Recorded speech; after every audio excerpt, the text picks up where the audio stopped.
En el año 2081 todos los hombres eran al fin iguales, no solo iguales ante Dios y ante la ley, sino iguales en todos los sentidos. Nadie era más listo que ningún otro, nadie era más hermoso que ningún otro, nadie era más fuerte o más rápido que ningún otro. Toda esta igualdad era debida a las enmiendas 211, 212 y 213 de la Constitución y a la incesante vigilancia de los agentes de la Directora General de Impedidos de los Estados Unidos. Algunas cosas en la vida aún no estaban del todo bien, sin embargo. Abril, por ejemplo, ya no era el mes de la primavera, y esto confundía a la gente. Y en ese mismo mes, húmedo y frío, los hombres de la oficina de impedidos se llevaron a Harrison Bergeron, de 14 años, hijo de George y Hazel Bergeron. Fue una tragedia realmente, pero George y Hazel no podían pensar mucho en eso. Hazel tenía una inteligencia perfectamente común y, por tanto, era incapaz de pensar, excepto en breves explosiones. Y George, como su inteligencia estaba por encima de lo normal, llevaba en la oreja un pequeño impedimento mental radiotelefónico y no podía sacárselo nunca, de acuerdo con la ley.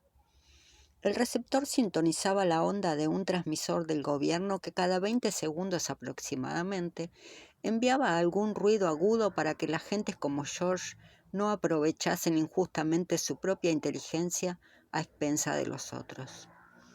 George y Hazel miraban la televisión. Había lágrimas en las mejillas de Hazel, pero ella ya no recordaba por qué. En ese momento unas bailarinas terminaban su número. Una chicharra sonó en la cabeza de George y los pensamientos que tenía en ese instante huyeron como ladrones que oyen una campana de alarma. «Era bonita esa danza, la que acaba de terminar», dijo Hazel. «¿Eh?», dijo George. «Esa danza era bonita», dijo Hazel. «Ajá». Trató de pensar un poco en las bailarinas. No eran realmente muy buenas, y cualquiera hubiese podido hacer lo mismo. Todas llevaban contrapesos y sacos de perdigones, y máscaras además, para que nadie se sintiese triste viendo un gesto gracioso o una cara bonita. George había empezado a pensar vagamente que quizás las bailarinas no debieran tener ningún impedimento, pero no fue muy lejos en esta dirección, pues la radio transmitió otro ruido ensordecedor. George torció la cara junto con 2 de las 8 bailarinas. Hazel vio la mueca de George y como ella no tenía radio, tuvo que preguntar qué ruido había sido ese. «Como si golpearan con un martillo en una botella de leche», dijo George. «Debe ser interesante oír todos esos ruidos», dijo Hazel con un poco de envidia. «Las cosas que inventan». Dijo George. «Pues si yo fuera directora general de impedidos, ¿sabes qué haría?», preguntó Hazel. Hazel en realidad era muy parecida a la directora de impedidos, una mujer llamada Diana Moon Gleimpers. «Si yo fuese Diana Moon Gleimpers», dijo Hazel, «usaría campanas los domingos, solo campanas, una especie de homenaje a la religión». «Yo podría pensar si fuesen solo campanas», dijo George. «Bueno, quizás habría que hacerla sonar realmente fuerte», dijo Hazel. «Creo que yo sería una buena directora de impedidos». «Tan buena como cualquiera», dijo George. «¿Quién mejor que yo puede saber lo que es normal?», dijo Hazel. «Nadie», dijo George. Empezó a pensar oscuramente en Harrison, su hijo anormal que ahora estaba en la cárcel, pero una salva de 21 cañonazos le sacudió la cabeza. «Caramba», dijo Hazel, «eso fue realmente ensordecedor, ¿no es cierto?». Había sido tan ensordecedor que George estaba pálido y tembloroso. Las lágrimas le asomaban a los ojos enrojecidos. 2 de las 8 bailarinas habían caído al piso del estudio y se apretaban las sienes. «De pronto pareces tan cansado», dijo Hazel. «¿Por qué no te acuestas en el sofá y apoyas tu impedimento de plomo en los almohadones, mi querido?». Hazel hablaba de los 20 kilos de perdigones que George llevaba al cuello en un saco de tela. «Sí, apoya ese peso. No me importa que no seas igual a mí durante un rato». George sopesó el saco con las manos. No tiene ninguna importancia, dijo. Ya no lo noto como parte de mí mismo. ¿Estás tan cansado en este último tiempo? Hasta agotado, diría yo, continuó Hazel. Si hubiese algún modo de abrir un agujero en el fondo del saco y sacar unas bolas de plomo, solo unas pocas. 2 años de prisión y una multa de $1000 por cada perdigón de menos, dijo George. No me parece un buen negocio. Si pudieras sacar unos pocos cuando llegas del trabajo, dijo Hazel. Quiero decir que no compites con nadie aquí. No haces nada. Si tratara de librarme de este peso, dijo George, otra gente tendría derecho a hacer lo mismo. Y muy pronto estaríamos de nuevo en la época del oscurantismo, cuando todos rivalizaban con todos. No te gustaría, ¿no es verdad? Me sentiría horrorizada. Precisamente, dijo George, si la gente no cumpliera las leyes, ¿qué sería de la sociedad? Si Hazel no hubiese podido responder a esa pregunta, George no hubiera podido ayudarla, pues en ese instante una sirena le traspasó el cerebro. Se haría pedazos. ¿Qué cosa? Dijo George desconcertado. La sociedad, dijo Hazel, insegura. ¿No hablabas de eso? ¿Quién puede saberlo? Dijo George.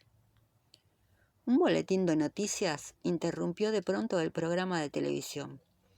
No se pudo saber muy bien en un principio qué noticia era, pues el anunciador, como todos los anunciadores, tenía un serio impedimento en la lengua. Durante medio minuto y muy excitado, el hombre trató de decir señoras y señores. Al fin se dio por vencido y le pasó el boletín a una bailarina. Muy bien, dijo Hazel, hizo lo que pudo con lo que Dios le dio. Debieran aumentarle el sueldo por haberse esforzado tanto. Señoras y señores, dijo la bailarina leyendo el boletín. Debía ser una muchacha extraordinariamente hermosa porque la máscara que llevaba era horrible.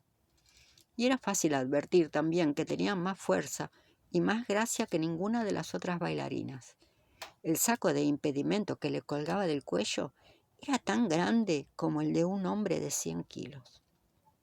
Y la bailarina tuvo que pedir perdón enseguida por su voz. Era verdaderamente injusto que una mujer usara una voz así, cálida, luminosa, una melodía que no era de este mundo. Perdón, dijo la muchacha, y empezó a hablar otra vez con una voz absolutamente incompetente. Harrison Bergeron, graznó esta vez, de 14 años, acaba de escaparse de la cárcel. Se lo acusa de intentar derribar al gobierno. Es un genio y un atleta favorecido por el impedimento y extremadamente peligroso. Una foto de Harrison, tomada por la policía, apareció en la pantalla. Cabeza abajo, de costado, cabeza abajo otra vez y derecha al fin. La fotografía mostraba a Harrison de pie sobre un fondo dividido en metros y centímetros. Medía exactamente 2,10 metros. Por lo demás, Harrison parecía un montón de fierros. Nadie había llevado nunca impedimentos más pesados. Había crecido superando todos los impedimentos tan rápidamente que la dirección de impedidos no había tenido tiempo de imaginar otros.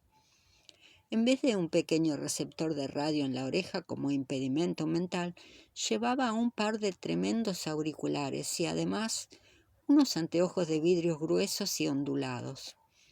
Esos anteojos debían haber sido concebidos no solo para que no viera casi nada, sino también para provocarle terribles dolores de cabeza.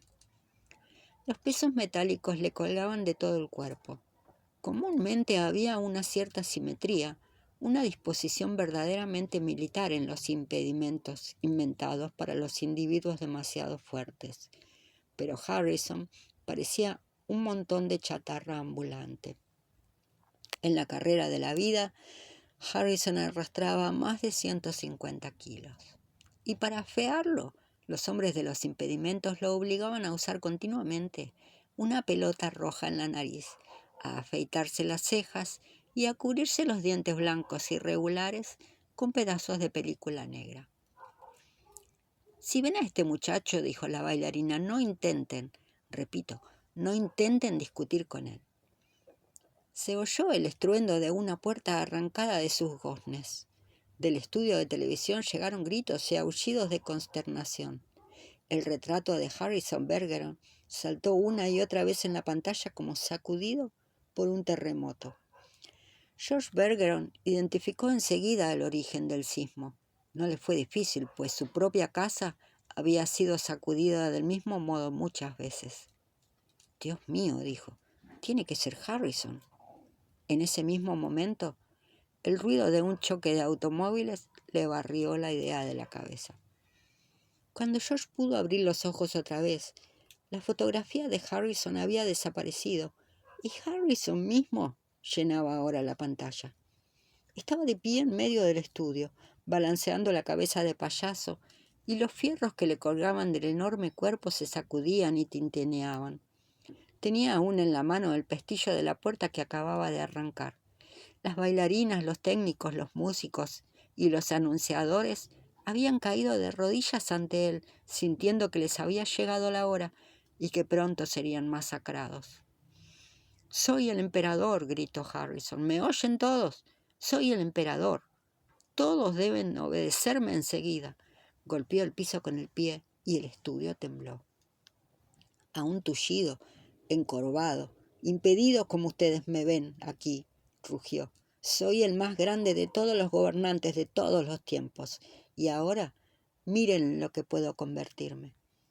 Harrison se arrancó las correas que sostenían el metal como si fueran de papel de seda. Esas correas garantizadas para sostener 2.500 kilos.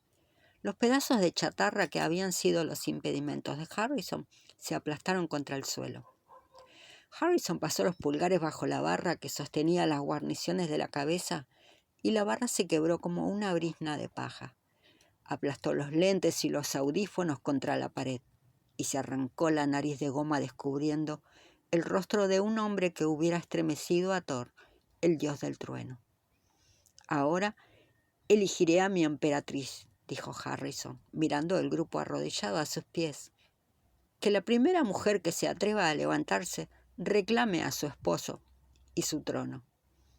Pasó un momento y al fin una bailarina se puso de pie, balanceándose como un sauce. Harrison sacó el impedimento mental de la oreja de la bailarina y luego los impedimentos físicos con asombrosa delicadeza. Enseguida le quitó la máscara. La bailarina era de una cegadora belleza. «Bien», dijo Harrison, tomándole la mano. «Ahora le mostraremos a la gente lo que significa la palabra danza. ¡Música!». Los músicos se treparon a sus sillas y Harrison le quitó también los impedimentos. «Toquen como mejor puedan», les dijo, «y les haré varones y duques y condes». La música comenzó. Era normal al principio, barata, tonta, falsa. Pero Harrison alzó a 2 músicos de sus sillas y los movió en el aire como batutas mientras cantaba la música. Luego los dejó caer otra vez en los asientos. La música comenzó de nuevo, mucho mejor que antes. Harrison y su emperatriz se quedaron un rato escuchando, gravemente, como esperando que los latidos de sus propios corazones concordaran con la música. Luego se alzaron en puntas de pie y Harrison tomó entre sus manazas el talle de la bailarina, haciéndole sentir esa ligereza que pronto sería la ligereza de ella. Y al fin, en una explosión de alegría y gracia, saltaron en el aire. No solo abandonaron entonces las leyes de la tierra, sino también las leyes de la gravedad y las leyes del movimiento. Giraron, remolinearon, brincaron, cabriolaron, caracolearon y revolotearon. Saltaron como ciervos en la luna. Cada nuevo salto acercaba más a los bailarines al cielo raso que estaba a 10 metros de altura. Pronto fue evidente que pretendían tocar el cielo raso. Lo tocaron. Y luego, neutralizando la gravedad con el amor y el deseo, se quedaron suspendidos en el aire, a unos pocos centímetros por debajo del cielo raso, y allí se besaron mucho tiempo. En ese instante, Diana Moon Gleimpers, la directora de Impedidos, entró en el estudio con una escopeta de doble cañón. Disparó 2 veces, y el emperador y la emperatriz murieron antes de llegar al suelo. Diana Moon Glampers cargó otra vez la escopeta, apuntó a los músicos y les dijo que tenían 10 segundos para ponerse otra vez los impedimentos. En ese mismo momento, el tubo del aparato de TV de los Bergeron osciló y se apagó. Hazel se volvió hacia George para comentarle el desperfecto, pero George había ido a la cocina en busca de una lata de cerveza. George volvió con la cerveza, deteniéndose un instante cuando una señal de impedimento lo sacudió de pies a cabeza. Luego se sentó otra vez. ¿Has estado llorando?, le preguntó a Hazel, mirando cómo ella se enjuagaba las lágrimas. Sí, dijo Hazel. ¿Por qué? Me olvidé. Hubo algo realmente triste en la televisión. ¿Qué era?, preguntó George. No lo sé, tengo la cabeza confundida, dijo Hazel.